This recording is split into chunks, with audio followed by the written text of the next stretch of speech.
How you doing, guys? Ricky from Average Eskate Reviews. We're back with another video, and this is one of those ones that I know a lot of you guys out there have been really anticipating and dying to see, and that is my custom board build. Now, if you haven't seen the podcast, what we recently done, I sort of explain a little bit in that more detail into the reasons why I went custom and built my own board. But just to cut a long story short, the reason I went for a custom board is because I wanted the top speed of, say, the Ondra and the acceleration of the GTR. So sort of mashed parts together here to sort of produce something that I'm quite happy with. Now, aesthetics wise, you can see it's got quite a few scuffs, scratches. Again, if you haven't seen that podcast, that'll be linked down below. Go check it out. I talk about where I come off of it twice. Totally my own fault. Put too much power through it, trying to test it and see how fast I could get it to go, and it sort of bit me in the arse, and I come off a couple of times.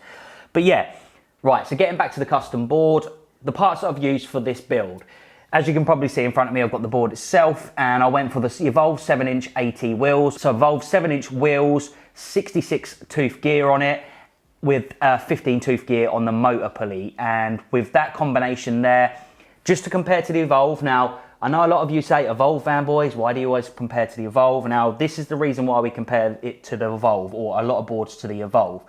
Now, when you have a reviewer or somebody reviewing a skateboard, every time they go on that board, they talk about how smooth the acceleration is, how good the acceleration is, how nice the board feels to ride. Now, that's all great, but when you're watching multiple videos of them talking about individual boards and they're saying pretty much the same thing, you've got no benchmark there to sort of think, well, yes, every board you're saying is great, it's smooth, it's fast, but watching a video doesn't give me any feedback on real life world performance. Whereas if we compare it to Evolve, I'm pretty sure 90% of people out there that have ridden electric skateboards have come across someone that rides an Evolve board and had a go on it. At least then you have a good idea in your head when we're talking about it and comparing it to Evolve on how the board actually performs. So that's the reason why we compare it to an Evolve, because then it gives everybody that's watching this video a benchmark to say, okay, what does this board actually perform like? And that's the reason why we do it. And another reason why we actually compare a lot of boards to the Evolve as well is because if I'm reviewing a board and I'm saying this board's great, or this board's really fast, or this board's got good acceleration, your good might be completely different to my good. So having that Evolve board there is sort of a benchmark. If you've had a go on an Evolve board yourself, you're going to know how fast it is off the line. You're going to know the top speed of it, and you're going to know how that board feels. Now, when we're talking about another board and we reference it compared to that board, that's going to give you a pretty good idea as a consumer how that board in the real world performs. So going back to the original point that I was talking about with the 66 tooth gear with the 15 tooth motor pulley on there, the Evolve board with that same setup will reach about 22 miles an hour top speed, and it will have good torque off the line. Now with this board, same setup, gears and wheel size, you're looking at about 37 miles an hour with, again, amazing torque off the line. So that just gives you a rough idea there on performance with a custom board compared to something that you could go out there and buy.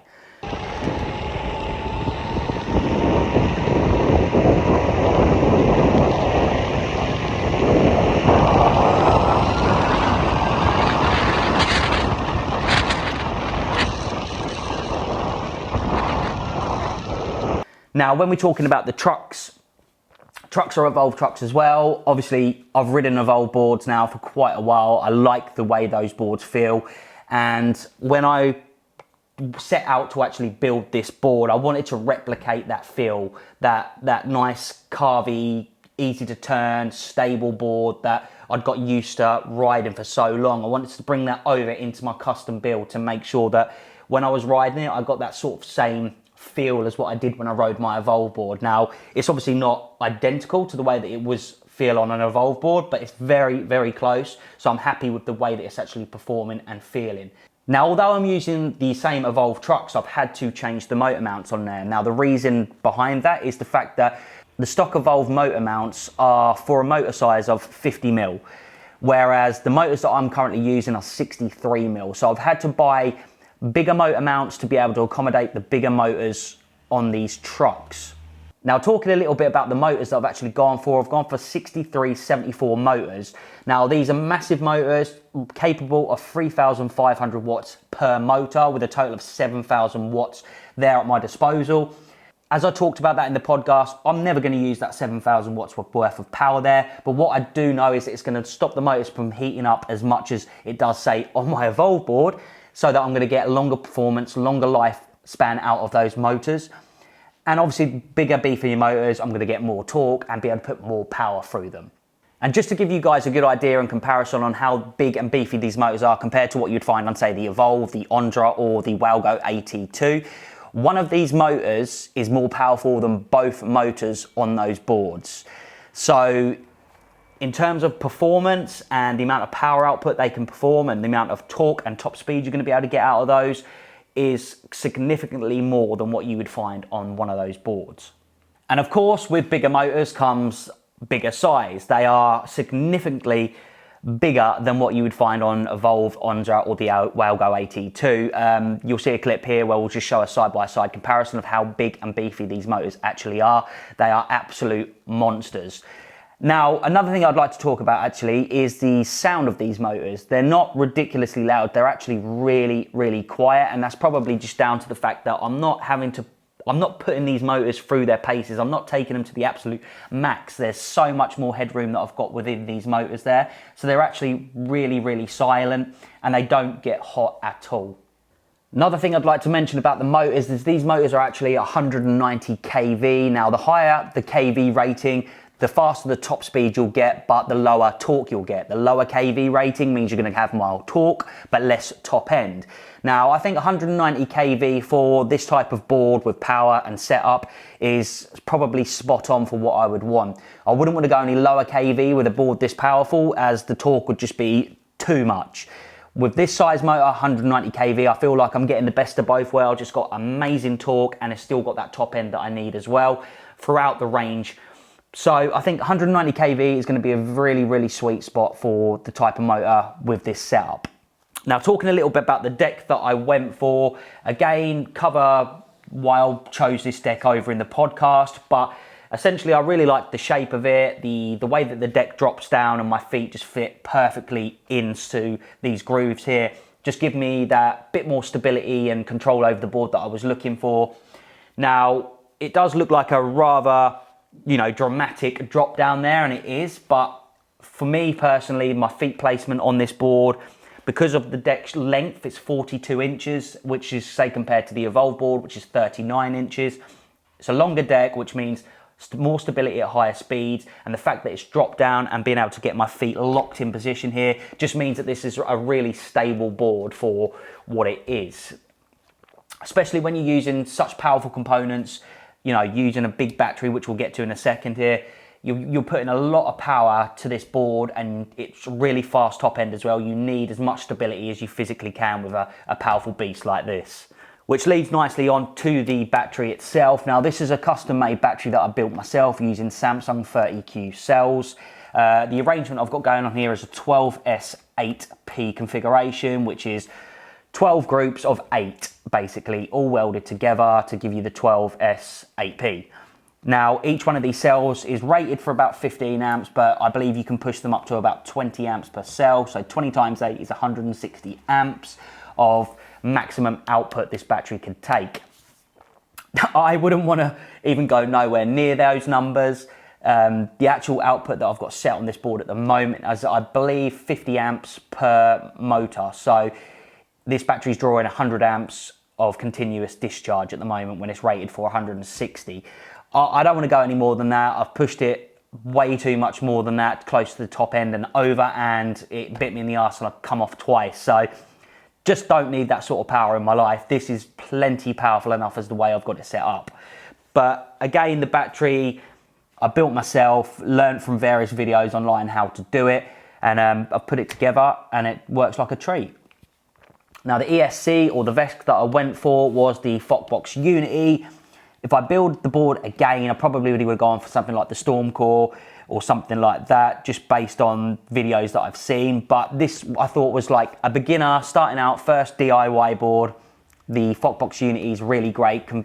Being able to just plug it in, connect to the app on your phone and program it was really, really nice. Now I don't actually use the Unity app now. I uploaded the firmware from the Vesk tool to be able to program it using that software. So it's actually running the Vesk tool software rather than Unity software now. But again, this is programmed, and there's various videos out there that you can learn from how to program this board or any board that you're building. It's quite daunting and complicated to start off with, but after you've watched enough videos and you've sort of tinkered about it yourself, you'll soon get the hang of it. And once you've done it once, it's pretty easy to work out how to do it from then on. So it's just figuring out how to start off with, how it all programs and everything like that, and what each thing does. But once you get to that point and you've done it once, it's pretty easy to do after that. I'm still learning, I'm still tinkering about with things and settings, and going forwards I've got ideas of already the next board that I'm building. This board here is going to be sort of my learning and trial board throughout this winter period. As soon as it cuts to summertime, this is going to have an overhaul and things are going to be changing on there. So I will be making another custom board video at that time. As soon as it hits the summertime there, this is all going to be changed. But it's been a great experience building my own board. I've learned a lot, and I can't wait to actually build my second board now and get that going. But this one here, you know, it's been a great board. I'm really impressed with what I've been able to achieve with it. But one thing I will say is, power wise, compared to something that you would buy off the shelf, this thing, I can't even tell you how much of an animal it is. It is so fast, got so much power, and it just gives you so much more like respect for electric skateboards and how dangerous they are. And this is coming from me, the guy that never wears a helmet. Since I've had this board, I wear a helmet. Coming off this thing, it's not going to end well. There's so much power, so much top speed on it, and it just gets from doing 20 miles an hour to 37 miles an hour within a couple of seconds. You're boom and you're there. This thing is so powerful, and you really do have to be careful with it, especially in the weather now as the winter time's here. If I was to floor it and it's damp outside, the back end will just go straight out on me. There's just too much power. But this again comes down to talking a little bit about the Vesk there, being able to set different profiles, to have a profile for full power as fast as you want it to be, and another profile for maybe toning it down a little bit. So after that, let's talk a little bit about the performance of this board, because that's probably the main thing that you guys are going to want to know out there. How does it compare and how does it perform against the Evolve, the Ondra? This board, hands down, will annihilate any of those boards in every single way. Acceleration. All right, I'm rolling on mine. Okay. You call it? 3, 2, 1, go.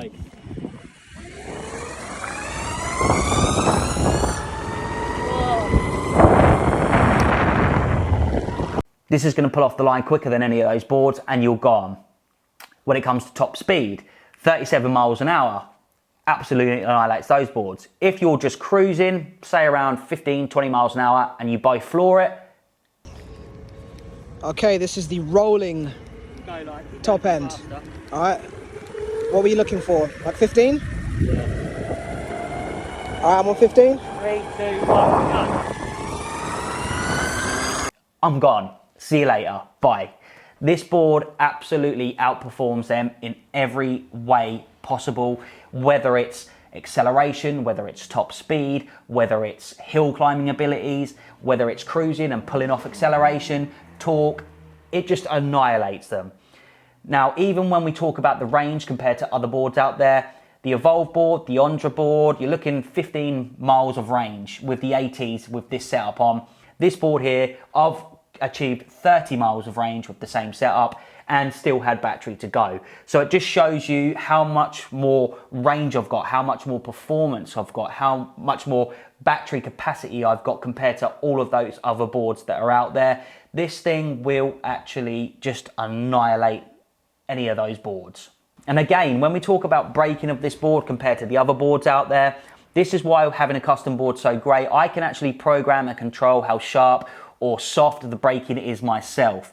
That's something that you can't do on those boards. What you get braking wise, acceleration wise with those boards, you are stuck with for the entire life of that board. With this board, I can change the amount of acceleration I want. I can change how sharp the brakes are. I can change anything that I want on this board to customize it and fit it to my needs.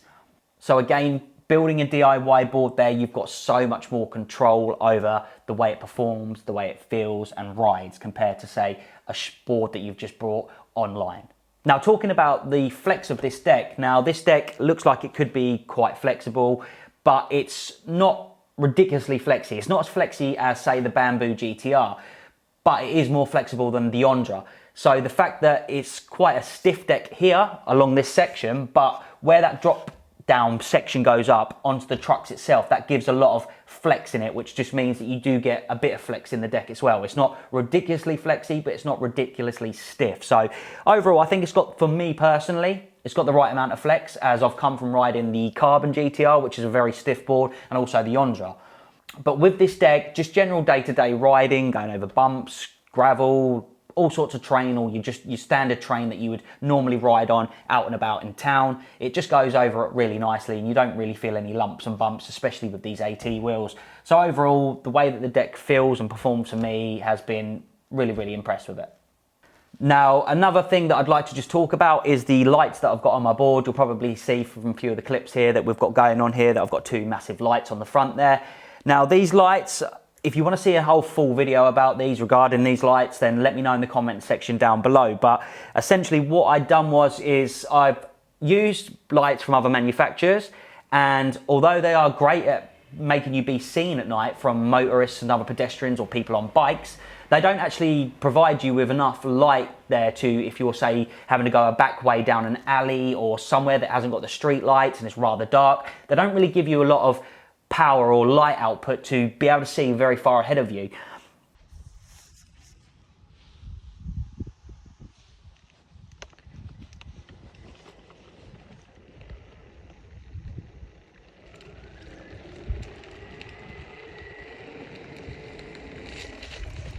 So what I thought was, I'm going to try and find a light that gives me that best of both worlds. I'm going to be able to be seen at night, and I'm also going to be able to see where I'm actually riding. And I come across these lights here, which are the Cat's Eyes AMPP 400s. And these lights have just got a mounting system on there that attaches to the truck. So there's no sort of fiddling about with screws and bolts underneath the trucks there. They just mount directly onto the truck. And these give me each light gives me double the amount of output that what you would find on the other manufacturers' Eskate lights.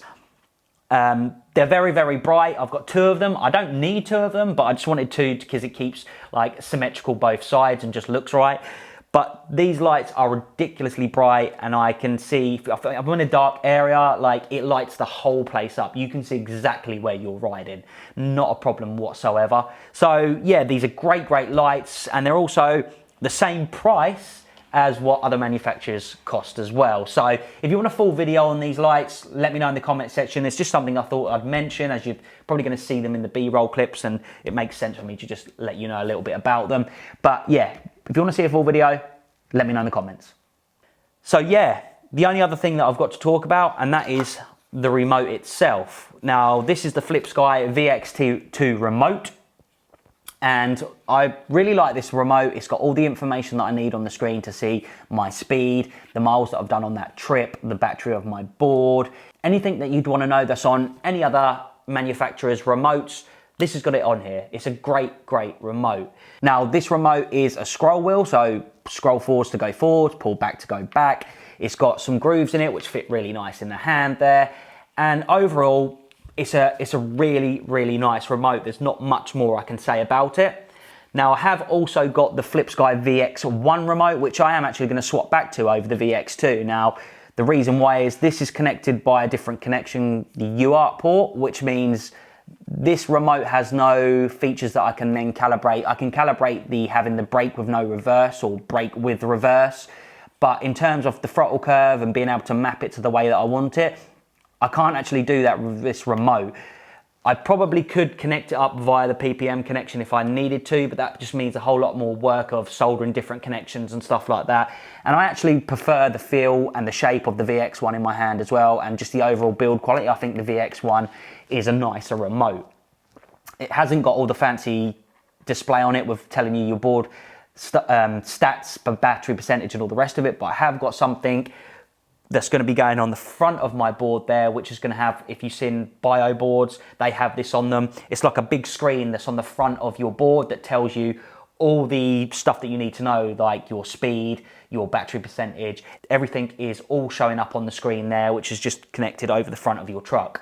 So that's what I'll be going for on my next version in the summertime. That'll be on there. I'll have the FlipSky VX1 remote, and it will just have a bit more of an overhaul, maybe change the battery, maybe buy some bigger, beefier trucks. But this is all in a work in progress, and you know, look out for that video. That'll be coming when the weather gets better. But yeah, overall, this is the board that I've created. Absolute beast. And yeah, there's not much more I can say about it, really. If I've missed anything else out that you would like to know, let me know in the comment section down below and I'll get back to you. But I think that's about it for this one. It's been a pleasure, as always, and I'll catch you in the next one, guys. Peace.